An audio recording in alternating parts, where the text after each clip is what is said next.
തദ്ദേശ സ്വയംഭരണ സ്ഥാപനങ്ങളിലേക്കുള്ള തിരഞ്ഞെടുപ്പിന് കുറച്ച് ദിവസം മാത്രമേ ബാക്കിയുള്ളൂ. ഈ തിരഞ്ഞെടുപ്പ് കേരളത്തിൻ്റെ രാഷ്ട്രീയ രംഗത്ത് ഒരു ദിശാബോധം നൽകുന്ന തിരഞ്ഞെടുപ്പായിരിക്കും എന്നുള്ളതാണ് ഭാരതീയ ജനതാ പാർട്ടിയുടെ ഒരു വിലയിരുത്തൽ. പ്രത്യേകിച്ചും വികസനത്തെക്കുറിച്ചുള്ള മൗലികമായിട്ടുള്ള ചില നിലപാടുകളും കാഴ്ചപ്പാടുകളും ചർച്ച ചെയ്യപ്പെടണമെന്നാണ് ഞങ്ങൾ ആഗ്രഹിച്ചിട്ടുള്ളത്. അതുകൊണ്ട് ഈ തെരഞ്ഞെടുപ്പിൽ BJP മുമ്പോട്ട് വെച്ചിട്ടുള്ളത് ഒരു വികസനത്തെക്കുറിച്ചുള്ള അജണ്ടയാണ്. വികസിത കേരളം എന്നുള്ള ആശയമാണ് മുഴുവൻ കേരളത്തിലും തെരഞ്ഞെടുപ്പിൻ്റെ ഏറ്റവും പ്രധാനപ്പെട്ട ആശയമായി ഞങ്ങൾ മുമ്പോട്ട് വെച്ചത്. പക്ഷേ നിർഭാഗ്യവശാൽ കേരളത്തിലെ മറ്റു രണ്ട് മുന്നണികൾ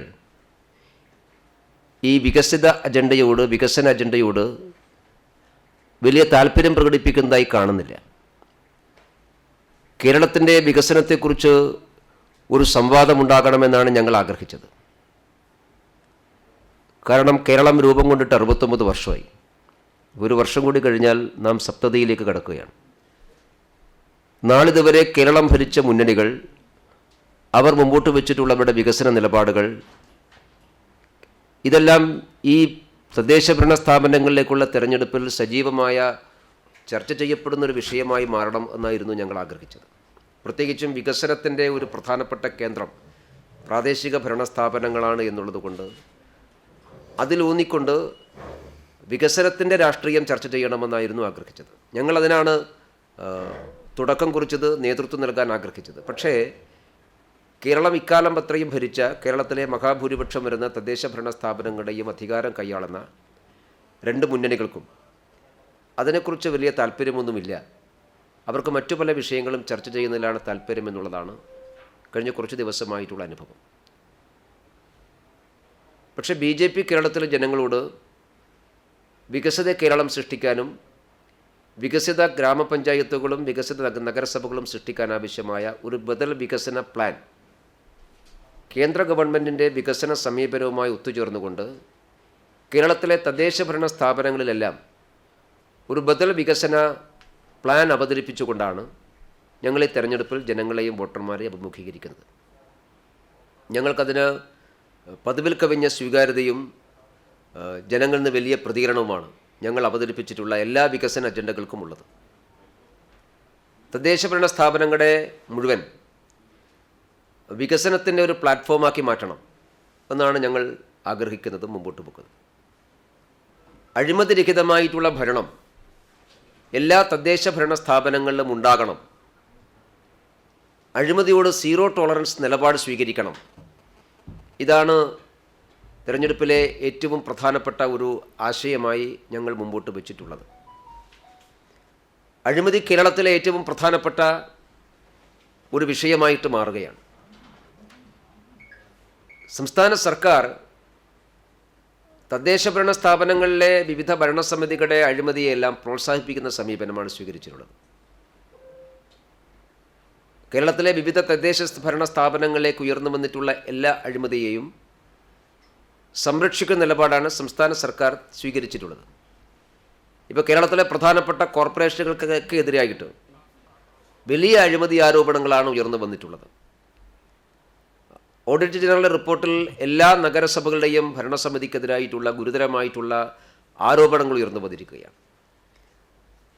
പക്ഷേ അതിനോടെല്ലാം സത്യത്തിൽ ഇത് അന്വേഷിക്കേണ്ട സംസ്ഥാന ഓംബുഡ്സ്മാൻ, ആ ഓംബുഡ്സ്മാൻ തദ്ദേശ ഭരണ സ്ഥാപനങ്ങളുടെ അഴിമതിയോട് ഒരു സന്ധി ചെയ്യുന്ന സമീപനമാണ് സ്വീകരിച്ചിട്ടുള്ളത്. സംസ്ഥാന ഓംബുഡ്സ്മാനെ നിയന്ത്രിക്കുന്നത് സംസ്ഥാന ഗവൺമെൻറ് ആയതുകൊണ്ട് സർക്കാരിൻ്റെ നിലപാടുകൾ വളരെ പ്രധാനപ്പെട്ടതാണ്. ഗവൺമെൻറ് അവരുടെ അഴിമതി സംരക്ഷിക്കണമെന്നുള്ളത് കൊണ്ടാണ് തദ്ദേശ ഭരണ സ്ഥാപനങ്ങളുടെ അഴിമതിയും സംരക്ഷിക്കാൻ തയ്യാറാകുന്നത്. ഇപ്പോൾ സംസ്ഥാന സർക്കാരിനെതിരായിട്ട് ഉയർന്നു വന്നിട്ടുള്ള ഏറ്റവും ഒടുവിലത്തെ ആരോപണം കിഫ്ബിയുമായി ബന്ധപ്പെട്ടുകൊണ്ടുള്ളതാണ്. ഇന്നലെ ബഹുമാനപ്പെട്ട മുഖ്യമന്ത്രി അതിന് മറുപടി പറയുന്നത് കേട്ടു. റിസർവ് ബാങ്കിൻ്റെ ചട്ടങ്ങൾക്ക് വിരുദ്ധമായി ഒന്നും ചെയ്തിട്ടില്ല എന്നാണ് മുഖ്യമന്ത്രി പറഞ്ഞിട്ടുള്ളത്. പക്ഷേ റിസർവ് ബാങ്ക് ഉന്നയിച്ചിട്ടുള്ള ഏറ്റവും പ്രധാനപ്പെട്ട ഒരു ചോദ്യത്തിന് ഇതുവരെ സംസ്ഥാന സർക്കാർ മറുപടി നൽകിയിട്ടില്ല. കിഫ്ബി സർക്കാരിൻ്റെ ഭാഗമാണോ അതോ കിഫ്ബി സർക്കാരിതര ഏജൻസിയാണോ? ആ ചോദ്യത്തിലാണ് ഇപ്പോഴും ഉള്ളത്.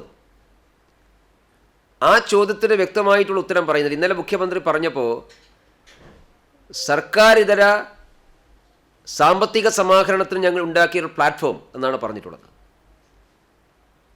അപ്പോൾ അതൊരു സർക്കാരിതര സംരംഭമാണെങ്കിൽ സർക്കാരിതര സംരംഭത്തിന് റിസർവ് ബാങ്ക് മുന്നോട്ട് വെച്ചിട്ടുള്ള ചട്ടങ്ങൾക്ക് വിധേയമായിട്ടാണോ അവർ പ്രവർത്തിക്കുന്നത്?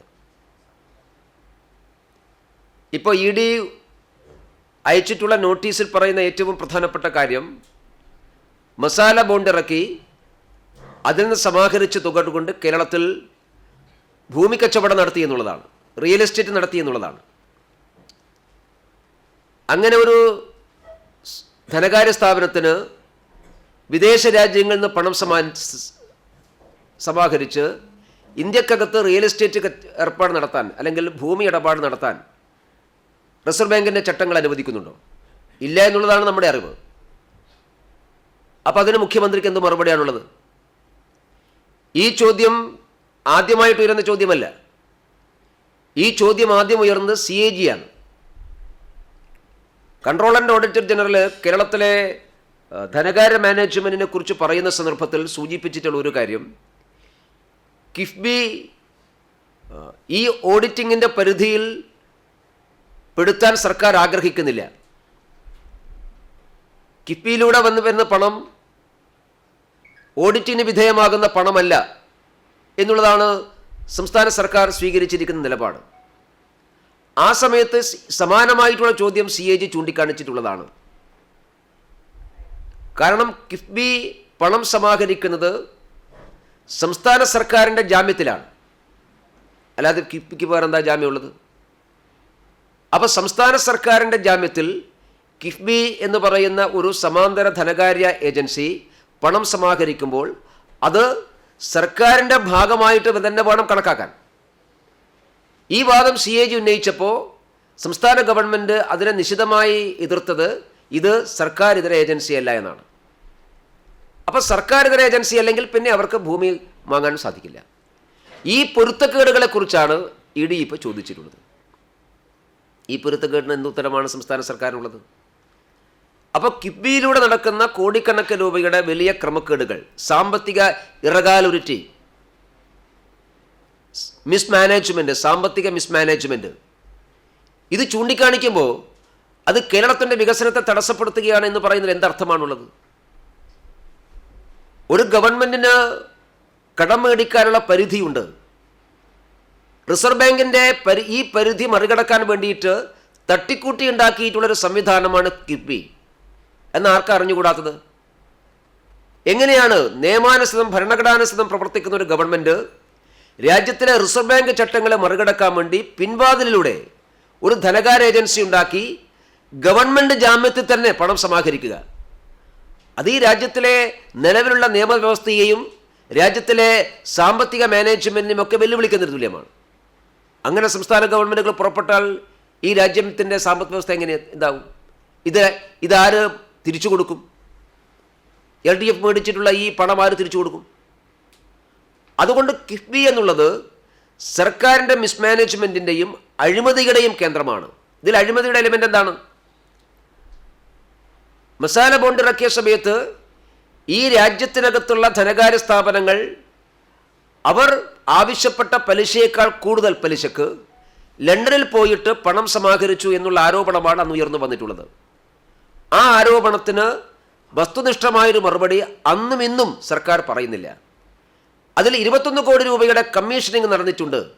ഇത് അറേഞ്ച് ചെയ്തു കൊടുത്ത ഇടനിലക്കാർക്ക്, ലണ്ടനിലെ വിവിധ ധനകാര്യ സ്ഥാപനങ്ങളിൽ നിന്ന് പണം സമാഹരിക്കാൻ വേണ്ടി ഇടനിലക്കാരായി പ്രവർത്തിച്ചിട്ടുള്ള ആളുകൾക്ക് 21 കോടി രൂപയുടെ കമ്മീഷൻ ഉണ്ട് എന്ന് സർക്കാർ തന്നെ പറഞ്ഞിട്ടുണ്ട്.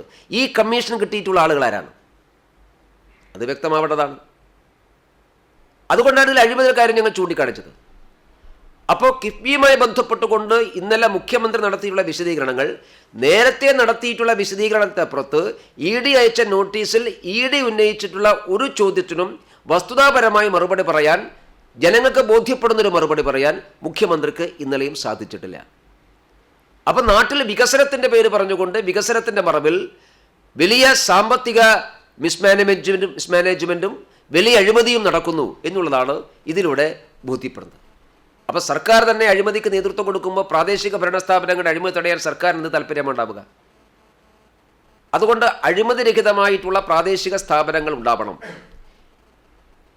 വികസനവും വിശ്വാസവും ഈ തെരഞ്ഞെടുപ്പിൽ സജീവമായിട്ടുള്ള ചർച്ച ചെയ്യപ്പെടുന്ന വിഷയങ്ങളായിട്ട് മാറുകയാണ്. ഇന്നലെ ബഹുമാനപ്പെട്ട മുഖ്യമന്ത്രി ശബരിമലയുമായി ബന്ധപ്പെട്ട ചോദ്യത്തിന് ഉത്തരം പറഞ്ഞത് കുറ്റക്കാരായിട്ടുള്ള ഒരാളുടെയും CPM സംരക്ഷിക്കില്ല എന്നുള്ളതാണ്. പക്ഷേ എൻ വാസുവിനെയും പത്മകുമാറിനെയും സംരക്ഷിക്കുന്ന ആരാണ്? ഒരു നടപടിയും ഈ നിമിഷം വരെ പത്മകുമാറിനെതിരായിട്ട് നടത്താൻ CPM തയ്യാറായിട്ടില്ലല്ലോ. കുറ്റം തെളിയിക്കപ്പെട്ടതിന് ശേഷം നടപടിയെടുക്കാമെന്ന്. കുറ്റം തെളിയിക്കപ്പെടുന്നതൊക്കെ കോടതിയിലെ വിചാരണയൊക്കെ പൂർത്തിയായതിനു ശേഷമാണ്. പ്രഥമദൃഷ്ടിയ പത്മകുമാർ കുറ്റവാളിയാണ് എന്നുള്ളത് കൊണ്ടാണല്ലോ അദ്ദേഹത്തെ അറസ്റ്റ് ചെയ്ത് ജയിലിൽ അടച്ചിട്ടുള്ളത്. അദ്ദേഹത്തിൻ്റെ മൊഴികൾ നമ്മുടെ മുമ്പിലുണ്ടല്ലോ. കേരളത്തിലെ CPMന്റെ പ്രമുഖനായിട്ടുള്ളൊരു നേതാവ്, ദേവസ്വം ബോർഡ് പ്രസിഡന്റായിരുന്ന ആൾ, ശബരിമലയിലെ സ്വർണം കൊള്ളയടിച്ചതിന് അറസ്റ്റ് ചെയ്യപ്പെട്ട് ഇത്രയും ദിവസം ജയിലിലായിട്ടും എന്തുകൊണ്ടാണ് പത്മകുമാറിനെതിരായിട്ട് നടപടി സ്വീകരിക്കാൻ CPM തയ്യാറാകുന്നില്ല? ഞാൻ മനസ്സിലാക്കുന്നത് പത്മകുമാറിനെ ജയിലിനകത്ത് വെച്ച് CPMഉം സംസ്ഥാന സർക്കാരും മാനേജ് ചെയ്യുകയാണ്. ഗുരുതരമായിട്ടുള്ള മൊഴികൾ പുറത്തു വരരുത്. ഇപ്പോൾ കടകംപള്ളി സുരേന്ദ്രനെതിരായിട്ടുള്ള മൊഴിയേ വന്നിട്ടുള്ളൂ. കടകംപള്ളി സുരേന്ദ്രനെതിരായിട്ടാണ് ഇപ്പോൾ പത്മകുമാർ മൊഴി പറഞ്ഞിട്ടുള്ളത്. അതിനപ്പുറത്തേക്ക് പത്മകുമാർ മൊഴി പറയരുത് എന്നുള്ളത് കൊണ്ടാണ് നടപടിയൊന്നും എടുക്കാതെ ജയിലിനകത്ത് വെച്ച് ഇടനിലക്കാരെ വെച്ച് മാനേജ് ചെയ്യാൻ വേണ്ടി ശ്രമിക്കുകയാണ്. പത്മകുമാറിന് അപ്പുറത്തേക്ക് അന്വേഷണം പോകരുത് എന്ന് SITയിൽ സമ്മർദ്ദം ചെലുത്തുകയാണ്. പക്ഷേ ഗുരുതരമായിട്ടുള്ള ആരോപണങ്ങളും ഗുരുതരമായിട്ടുള്ള കാര്യങ്ങളുമാണ് ഈ ദേവസ്വം ബോർഡ് മന്ത്രിക്കും ദേവസ്വം ബോർഡ് പ്രസിഡന്റുമെതിരായിട്ടുള്ളത്. പത്മകുമാറിൻ്റെ മൊഴിയിൽ കടകംപള്ളി സുരേന്ദ്രനെ കുറിച്ച് ഗൗരവതരമായിട്ടുള്ള മൊഴികളുണ്ട്. കൃഷ്ണൻ പോറ്റിയെ തനിക്ക് പരിചയപ്പെടുത്തി തന്നത് കടകംപള്ളി സുരേന്ദ്രനാണ് എന്നാണ് പത്മകുമാറിൻ്റെ മൊഴി. ആ ഒരൊറ്റ മൊഴി മാത്രം മതിയല്ലോ കടകംപള്ളി സുരേന്ദ്രനെ ചോദ്യം ചെയ്യാൻ. എന്താ ചോദ്യം ചെയ്യാത്തത്? അപ്പം കേരളത്തിലെ കോടിക്കണക്കിന് വിശ്വാസികളുടെ സ്വത്ത് കവർന്നെടുക്കുന്ന ഈ നേതൃത്വത്തെ CPM സംരക്ഷിക്കുകയാണ്. പിന്നെ മുഖ്യമന്ത്രി പറയുന്നതിൽ എന്താ അർത്ഥമാവുള്ളത്? മാത്രമല്ല, ഇന്നലെ സുപ്രീം കോടതി പറഞ്ഞ മറ്റൊരു കാര്യം കൂടി പ്രസക്തമാണ്. ഞങ്ങൾ നേരത്തെ ചൂണ്ടിക്കാണിച്ചിട്ടുള്ളതാണ്. കേരളത്തിലെ ക്ഷേത്രത്തിൻ്റെ സ്വത്ത് CPMന് ഉപയോഗിക്കാനുള്ളതല്ല, CPMന്റെ ബാങ്കുകൾ സംരക്ഷിക്കാനുള്ളതല്ല. CPMന്റെ സഹകരണ ബാങ്കുകൾ, CPM നിയന്ത്രിക്കുന്ന സഹകരണ ബാങ്കുകളിലെ ധനകാര്യ നഷ്ടം നികത്താനുള്ളതല്ല കേരളത്തിലെ ക്ഷേത്ര സ്വത്ത്, ക്ഷേത്രത്തിൻ്റെ പണം, വിശ്വാസികളുടെ പണം. ഇതാണ് ഇന്നലെ സുപ്രീം കോടതി പറഞ്ഞിട്ടുള്ളത്. ഞങ്ങൾ എത്രയോ കാലമായി ഇത് പറയുന്നതാണ്. കേരളത്തിലെ ക്ഷേത്രത്തിൻ്റെ സ്വത്ത് CPMന്റെ ബാങ്കിലാണ് നിക്ഷേപിക്കുന്നത്. ഗുരുവായൂർ ദേവസ്വം ബോർഡിൻ്റെ പണമുള്ളത് കേരള ബാങ്കിലാണ്. തിരുനെല്ലി ഉൾപ്പെടെയുള്ള കേരളത്തിലെ പ്രധാനപ്പെട്ട ക്ഷേത്രങ്ങളിലെ പണം പ്രാദേശിക സഹകരണ ബാങ്കിൽ നിക്ഷേപിക്കുകയാണ്. ഇപ്പോൾ തിരുനെല്ലി ക്ഷേത്രത്തിൻ്റെ ഭരണസമിതി കോടതിയിൽ പോകാനുള്ള കാരണം അവർ അവിടുത്തെ പ്രാദേശിക ബാങ്കിൽ പണം നിക്ഷേപിച്ചു, CPMന്റെ ബാങ്കിൽ പണം നിക്ഷേപിച്ചു. തിരിച്ചു ചോദിച്ചപ്പോൾ ആ ബാങ്ക് കൊടുക്കുന്നില്ല. അങ്ങനെയാണ് അവർ ബാങ്കിൽ പോയി ഹൈക്കോടതി പോയി. ഹൈക്കോടതി തിരുനെല്ലി ക്ഷേത്രത്തിന് അനുകൂലമായി വിധി പറഞ്ഞു, എന്നിട്ട് പണം കൊടുക്കുന്നില്ല. അതിനെ തുടർന്നാണ് വീണ്ടും അവർ കോടതിയിൽ പോയത്. ആ കേസാണ് ഇപ്പോൾ ഇന്നലെ സുപ്രീം കോടതി പറഞ്ഞത് CPMന്റെ ബാങ്കുകളുടെ സാമ്പത്തിക നഷ്ടം മറികടക്കാൻ ഈ ക്ഷേത്രത്തിൻ്റെ പണം ഉപയോഗിക്കരുത്. ഇത് ഉപയോഗിക്കുന്നുള്ളതാണ് പ്രശ്നം. അപ്പോൾ കേരളത്തിലെ ക്ഷേത്ര സ്വത്തുക്കൾ CPM കൊള്ളയടിക്കുകയാണ് എന്നുള്ള ഭാരതീയ ജനതാ പാർട്ടിയുടെ ആരോപണം വസ്തുതാപരമായി ശരിയാണ് എന്ന് ഇന്നലെ സുപ്രീം കോടതിയുടെ പരാമർശത്തിലൂടെ ബോധ്യമായിരിക്കുകയാണ്. അതുകൊണ്ട് ഇതിനെക്കുറിച്ച് സമഗ്രമായിട്ടുള്ള അന്വേഷണം നടത്തണം. കേരളത്തിലെ ക്ഷേത്രങ്ങൾ കൊള്ളയടിക്കുന്നതിനെക്കുറിച്ച് കേന്ദ്ര ഏജൻസി അന്വേഷിക്കണമെന്ന് ഭാരതീയ ജനതാ പാർട്ടി ആവശ്യപ്പെടുന്നത് അതുകൊണ്ടാണ്. കേന്ദ്ര ഏജൻസിയുടെ അന്വേഷണത്തിൻ്റെ ഭാഗമായിട്ടാണ് ED അന്വേഷണം വന്നത്. ശബരിമലയിലെ സ്വർണ്ണക്കൊള്ള EDക്ക് അന്വേഷിക്കാം എന്ന് ഹൈക്കോടതി പറഞ്ഞു. ഇപ്പോൾ സംസ്ഥാന സർക്കാരിൻ്റെ നിർബന്ധത്തിന് വിധേയമായി SITയെ കൊണ്ടും അപ്പീൽ കൊടുപ്പിക്കാൻ പുറപ്പെടുകയാണ്. എന്തിനാണ് സംസ്ഥാന സർക്കാർ അപ്പീൽ കൊടുക്കുന്നത്?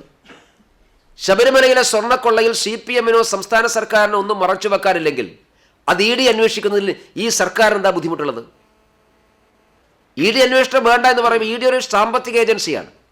അപ്പം ഇതിലെ ബഹുമാനപ്പെട്ട ഹൈക്കോടതി തന്നെ ചൂണ്ടിക്കാണിച്ചിട്ടുള്ളത് ഈ ശബരിമലയിലെ സ്വർണ്ണക്കൊള്ളക്ക് പുറകിൽ അന്താരാഷ്ട്ര തലത്തിൽ പ്രവർത്തിക്കുന്ന വിഗ്രഹമോഷക സംഘങ്ങളുണ്ട് എന്ന് സംശയിക്കേണ്ടിയിരിക്കുന്നു എന്ന് ഹൈക്കോടതി പറഞ്ഞിട്ടുള്ളതാണ്. അപ്പം അങ്ങനെ അന്തർ സംസ്ഥാന ബന്ധങ്ങളും അന്തർദേശീയ ബന്ധങ്ങളുമുള്ള ഒരു വലിയ സാമ്പത്തിക കുറ്റകൃത്യമായിട്ട് ഈ ശബരിമല കൊള്ള മാറുകയാണ്.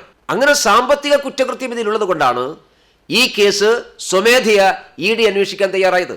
ഈ സാമ്പത്തിക കുറ്റകൃത്യത്തിൽ CPM-നൊന്നും ഒളിക്കാനും മറക്കാനുമില്ലെങ്കിൽ ശബരിമലയിലെ ED അന്വേഷണം എന്തിനാണ് CPM എതിർക്കുന്നത്? ഈ ചോദ്യത്തിന് വ്യക്തമായ ഉത്തരം CPM പറയണം. നിങ്ങൾക്കൊന്നും മറക്കാനില്ലെങ്കിൽ നിങ്ങൾ എന്തിനാണ് ED അന്വേഷണം എതിർക്കുന്നത്? അതുകൊണ്ട് കേന്ദ്ര ഏജൻസികളുടെ അന്വേഷണം അനിവാര്യമാണ്. ഇപ്പോൾ ED അന്വേഷണമാണ് ആരംഭിച്ചത്. കൂടുതൽ അന്വേഷണം ഉണ്ടാകണം. സംസ്ഥാന സർക്കാരിൻ്റെ ഇതിലെ പങ്കാളിത്തം, സംസ്ഥാന സർക്കാരിൻ്റെയും സർക്കാർ നേതൃത്വങ്ങളുടെ CPM-ൻ്റെയും ഈ കാര്യത്തിലുള്ള പങ്കാളിത്തം പുറത്തു കൊണ്ടുവരാൻ ആവശ്യമായ അന്വേഷണം വേണം എന്നാണ് BJP ആവശ്യപ്പെടുന്നത്. അതുകൊണ്ട് ഈ തെരഞ്ഞെടുപ്പിൽ അതും ഞങ്ങൾ ജനങ്ങളുടെ മുമ്പാകെ അവതരിപ്പിക്കും. അതുകൊണ്ട് വികസനവും വിശ്വാസവും ജനങ്ങളുടെ അവകാശമാണ് എന്ന ഒരു ക്യാമ്പയിനിങ് ആണ് ഈ തെരഞ്ഞെടുപ്പിൽ ഭാരതീയ ജനതാ പാർട്ടി കേരളത്തിലുടനീളം സംഘടിപ്പിച്ചിട്ടുള്ളത്.